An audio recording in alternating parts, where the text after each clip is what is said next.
João 10. Em verdade vos digo: o que não entra pela porta no aprisco das ovelhas, mas sobe por outra parte, esse é ladrão e salteador. Aquele, porém, que entra pela porta, esse é o pastor das ovelhas. Para este o porteiro abre. As ovelhas ouvem a sua voz, ele chama pelo nome as suas próprias ovelhas e as conduz para fora. Depois de fazer sair todas as que lhe pertencem, vai adiante delas, e elas o seguem, porque lhe reconhecem a voz. Mas de modo nenhum seguirão o estranho. Antes fugirão dele, porque não conhecem a voz dos estranhos. Jesus lhes propôs esta parábola, mas eles não compreenderam o sentido daquilo que lhes falava. Jesus, pois, lhes afirmou de novo: em verdade vos digo: eu sou a porta das ovelhas. Todos quantos vieram antes de mim são ladrões e salteadores, mas as ovelhas não lhes deram ouvido. Eu sou a porta. Se alguém entrar por mim, será salvo. Entrará e sairá e achará pastagem. O ladrão vem somente para roubar, matar e destruir. Eu vim para que tenham vida e a tenham em abundância. Eu sou o bom pastor. O bom pastor dá a vida pelas ovelhas. O mercenário, que não é pastor, a quem não pertencem as ovelhas, vê vir o lobo, abandona as ovelhas e foge. Então o lobo as arrebata e dispersa. O mercenário foge, porque é mercenário e não tem cuidado com as ovelhas. Eu sou o bom pastor. Conheço as minhas ovelhas e elas me conhecem a mim. Assim como o Pai me conhece a mim, eu conheço o Pai e dou a minha vida pelas ovelhas. Ainda tenho outras ovelhas, não deste aprisco. A mim me convém conduzi-las, elas ouvirão a minha voz. Então haverá um rebanho e um pastor. Por isso o Pai me ama, porque eu dou a minha vida para a reassumir. Ninguém a tira de mim. Pelo contrário, eu espontaneamente a dou. Tenho autoridade para entregar e também para reavê-la. Este mandato recebi de meu Pai. Por causa dessas palavras, rompeu nova dissensão entre os judeus. Muitos deles diziam: ele tem demônio e enlouqueceu. Por que o ouvis? Outros diziam: este modo de falar não é de endemoniado? Pode, porventura, um demônio abrir os olhos aos cegos? Celebrava-se em Jerusalém a festa da dedicação. Era inverno. Jesus passeava no templo, no pórtico de Salomão. Rodearam-no, pois, os judeus e o interpelaram: até quando nos deixarás a mente em suspenso? Se tu és o Cristo, dize-o francamente. Respondeu-lhes Jesus: já vou-lo disse e não credes. As obras que eu faço em nome de meu Pai testificam a meu respeito. Mas vós não credes, porque não sois das minhas ovelhas. As minhas ovelhas ouvem a minha voz. Eu as conheço e elas me seguem. Eu lhes dou a vida eterna. Jamais perecerão, e ninguém as arrebatará da minha mão. Aquilo que meu Pai me deu é maior do que tudo, e da mão do Pai ninguém pode arrebatar. Eu e o Pai somos um. Novamente pegaram os judeus em pedras para lhe atirar. Disse-lhes Jesus: tenho-vos mostrado muitas obras boas da parte do Pai. Por qual delas me apedrejais? Responderam-lhe os judeus: não é por obra boa que te apedrejamos, e sim por causa da blasfêmia, pois sendo tu homem, te fazes Deus a ti mesmo. Replicou-lhes Jesus: não está escrito na vossa lei. Eu disse: sois deuses? Se ele chamou deuses aqueles a quem foi dirigida a palavra de Deus, e a Escritura não pôde falhar, então, daquele a quem o Pai santificou e enviou ao mundo, dizeis: tu blasfemas, porque declarei: sou filho de Deus? Se não faço as obras de meu Pai, não me acrediteis. Mas se faço e não me credes, crede nas obras, para que possais saber e compreender que o Pai está em mim e eu estou no Pai. Nesse ponto procuravam outra vez prendê-lo, mas ele se livrou das suas mãos. Novamente se retirou para além do Jordão, para o lugar onde João batizava no princípio, e ali permaneceu. E iam muitos ter com ele e diziam: Realmente, João não fez nenhum sinal, porém tudo quanto disse a respeito deste era verdade. E muitos ali creram nele. João 11. Estava enfermo Lázaro de Betânia, da aldeia de Maria e de sua irmã Marta. Esta Maria, cujo irmão Lázaro estava enfermo, era a mesma que ungiu com bálsamo o Senhor e lhe enxugou os pés com seus cabelos. Mandaram, pois, as irmãs de Lázaro dizer a Jesus: Senhor, está enfermo aquele a quem amas. Ao receber a notícia, disse Jesus: Esta enfermidade não é para a morte, e sim para a glória de Deus, a fim de que o Filho de Deus seja por ela glorificado. Ora, amava Jesus a Marta e a sua irmã e a Lázaro. Quando, pois, soube que Lázaro estava doente, ainda se demorou 2 dias no lugar onde estava. Depois, disse aos seus discípulos: Vamos outra vez para a Judéia. Disseram-lhe os discípulos: Mestre, ainda agora os judeus procuravam apedrejar-te e voltas para lá? Respondeu Jesus: Não são 12 as horas do dia? Se alguém andar de dia, não tropeça, porque vê a luz deste mundo. Mas se andar de noite, tropeça, porque nele não há luz. Isto dizia e depois lhes acrescentou: Nosso amigo Lázaro adormeceu, mas vou para despertá-lo. Disseram-lhe, pois, os discípulos: Senhor, se dorme, estará salvo. Jesus, porém, falara com respeito à morte de Lázaro, mas eles supunham que tivesse falado do repouso do sono. Então, Jesus lhes disse claramente: Lázaro morreu, e por vossa causa me alegro de que lá não estivesse para que possais crer. Mas vamos ter com ele. Então Tomé, chamado Dídimo, disse aos condiscípulos: Vamos também nós para morrermos com ele. Chegando Jesus, encontrou Lázaro já sepultado havia 4 dias. Ora, Betânia estava a cerca de 15 estádios perto de Jerusalém. Muitos dentre os judeus tinham vindo ter com Marta e Maria para as consolar a respeito de seu irmão. Marta, quando soube que vinha Jesus, saiu ao seu encontro. Maria, porém, ficou sentada em casa. Disse, pois, Marta a Jesus: Senhor, se estiveras aqui, não teria morrido meu irmão. Mas também sei que mesmo agora, tudo quanto pedires a Deus, Deus te concederá.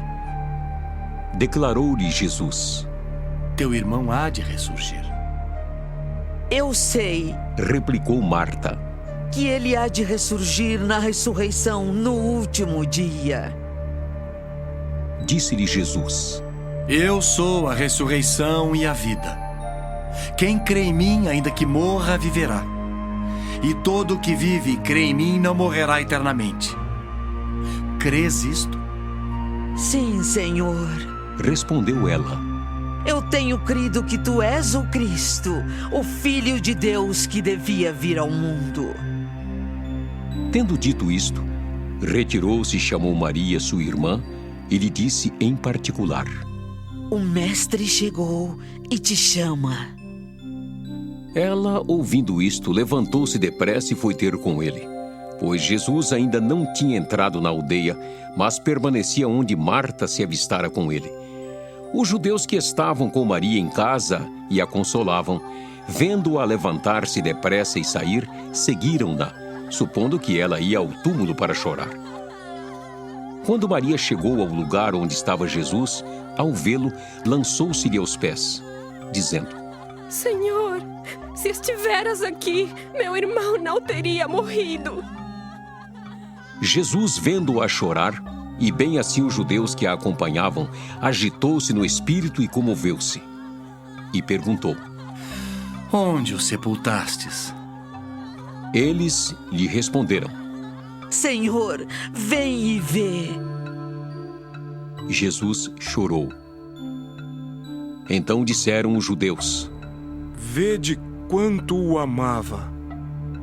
Mas alguns objetaram: Não podia ele, que abriu os olhos ao cego, fazer que este não morresse? Jesus, agitando-se novamente em si mesmo, encaminhou-se para o túmulo.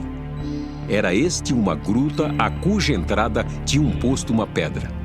Então ordenou Jesus: Tirai a pedra. Disse-lhe Marta, irmã do morto: Senhor, já cheira mal, porque já é de 4 dias.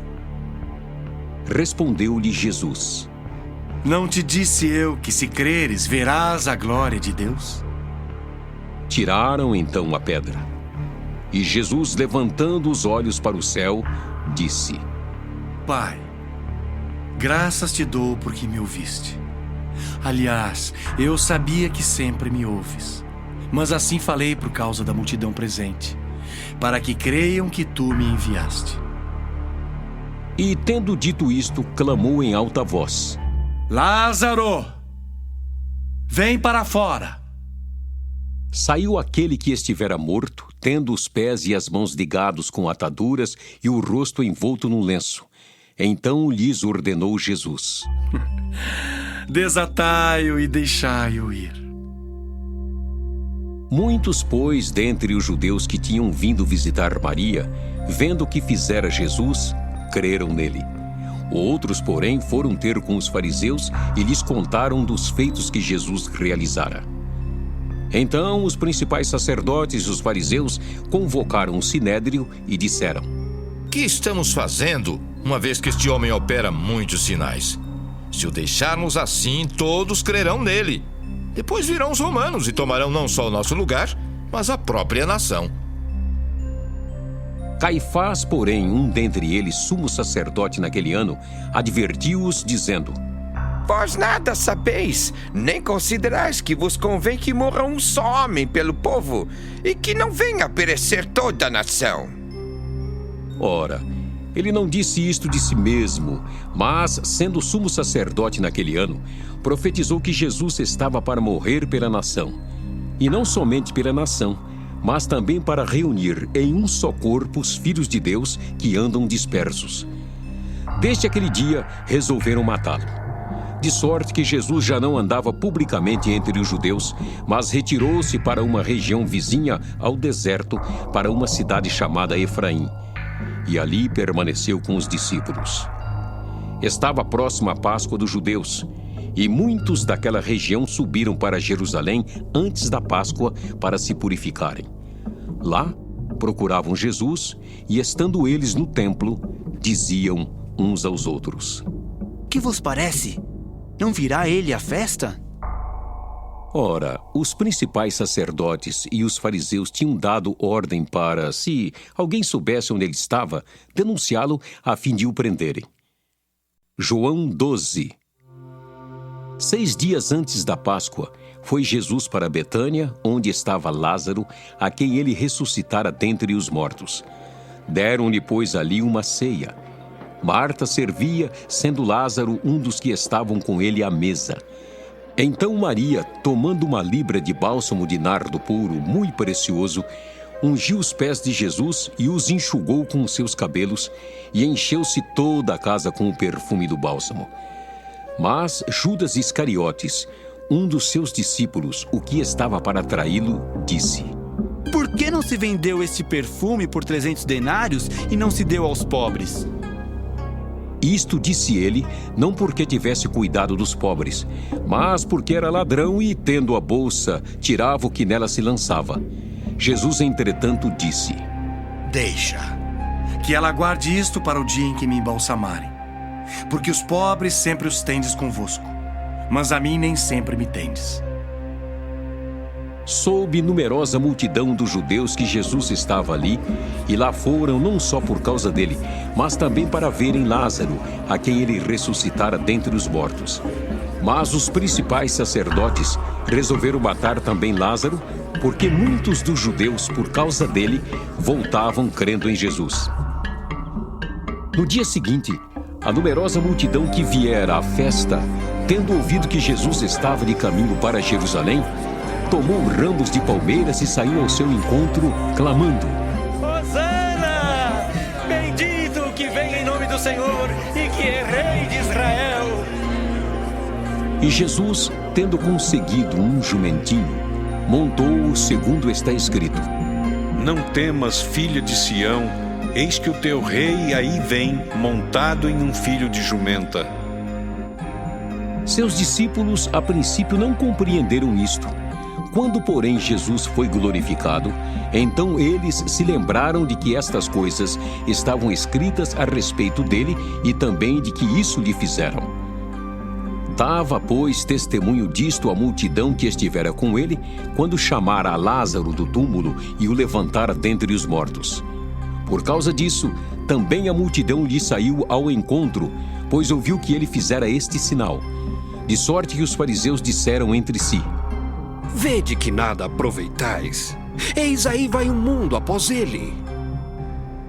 Ora, entre os que subiram para adorar durante a festa, havia alguns gregos. Estes, pois, se dirigiram a Filipe, que era de Betsaida da Galileia, e lhe rogaram: Senhor, queremos ver Jesus. Filipe foi dizê-lo a André, e André e Filipe o comunicaram a Jesus. Respondeu-lhes Jesus: É chegada a hora de ser glorificado o Filho do Homem. Em verdade vos digo: se o grão de trigo caindo na terra não morrer, fica ele só. Mas se morrer, produz muito fruto. Quem ama a sua vida, perde-a. Mas aquele que odeia a sua vida neste mundo, preservá-la-á para a vida eterna. Se alguém me serve, siga-me, e onde eu estou, ali estará também o meu servo. E se alguém me servir, o Pai o honrará. Agora está angustiada minha alma. E que direi eu? Pai, salva-me desta hora. Mas precisamente com este propósito vim para esta hora. Pai, glorifica o teu nome. Então veio uma voz do céu: Eu já o glorifiquei, e ainda o glorificarei. A multidão, pois, que ali estava, tendo ouvido a voz, dizia ter havido um trovão. Outros diziam: Foi um anjo que lhe falou. Então explicou Jesus: Não foi por mim que veio esta voz, e sim por vossa causa. Chegou o momento de ser julgado este mundo, e agora o seu príncipe será expulso. E eu, quando for levantado da terra, atrairei todos a mim mesmo. Isto dizia, significando de que gênero de morte estava para morrer. Replicou-lhe, pois, a multidão: Nós temos ouvido da lei que o Cristo permanece para sempre. E como dizes tu ser necessário que o Filho do Homem seja levantado? Quem é esse Filho do Homem? Respondeu-lhes Jesus: Ainda por um pouco a luz está convosco. Andai enquanto tendes a luz, para que as trevas não vos apanhem. E quem anda nas trevas não sabe para onde vai. Enquanto tendes a luz, crede na luz, para que vos torneis filhos da luz. Jesus disse estas coisas e, retirando-se, ocultou-se deles. E, embora tivesse feito tantos sinais na sua presença, não creram nele, para se cumprir a palavra do profeta Isaías, que diz: Senhor, quem creu em nossa pregação? E a quem foi revelado o braço do Senhor? Por isso, não podiam crer, porque Isaías disse ainda: Cegou-lhes os olhos e endureceu-lhes o coração, para que não vejam com os olhos, nem entendam com o coração, e se convertam e sejam por mim curados. Isto disse Isaías, porque viu a glória dele e falou a seu respeito. Contudo, muitos dentre as próprias autoridades creram nele, mas por causa dos fariseus não o confessavam, para não serem expulsos da sinagoga, porque amaram mais a glória dos homens do que a glória de Deus. E Jesus clamou, dizendo: Quem crê em mim, crê não em mim, mas naquele que me enviou. E quem me vê a mim, vê aquele que me enviou. Eu vim como luz para o mundo, a fim de que todo aquele que crê em mim não permaneça nas trevas. Se alguém ouvir as minhas palavras e não as guardar, eu não o julgo. Porque eu não vim para julgar o mundo, e sim para salvá-lo. Quem me rejeita e não recebe as minhas palavras, tem quem o julgue. A própria palavra que tenho proferido, essa o julgará no último dia. Porque eu não tenho falado por mim mesmo, mas o Pai que me enviou, esse me tem prescrito o que dizer e o que anunciar. E sei que o seu mandamento é a vida eterna. As coisas, pois, que eu falo, como o Pai mo tem dito, assim falo.